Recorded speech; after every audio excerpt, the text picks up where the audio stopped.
అప్పుడే చెప్పిన 3 నెలల ముంగట్నే ఇది ముంగడ పడదని. ఇలా ఎండ్ రిజల్ట్ కూడా గదే ఉంది.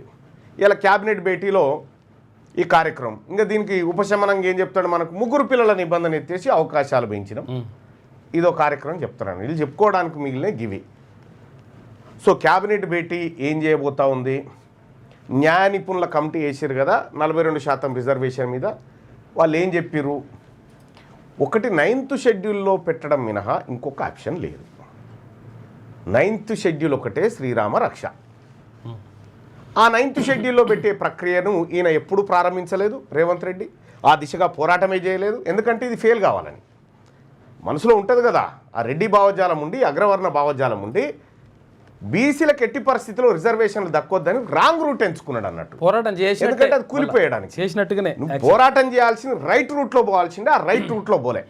అఖిల పక్షాన్ని గనక అసెంబ్లీలో బిల్లు పాస్ చేసి అఖిల పక్షాన్ని ప్రధానమంత్రి దగ్గరికి తీసుకుపోయేటువంటి కార్యక్రమం చేసినంటే ఎస్ ఈయన రైట్ డైరెక్షన్ అనుకోవచ్చు. అప్పటి నుంచే ఆయన కుట్రలు ప్రారంభమైనాయి. అప్పటి నుంచే ఆయన కుట్రలు కుతంత్రాలు అన్నీ ప్రారంభమైపోయినాయి. బీసీలకు రిజర్వేషన్ రావద్దనేది రేవంత్ రెడ్డి ఆకాంక్ష, జానారెడ్డి కోరిక మేరకు.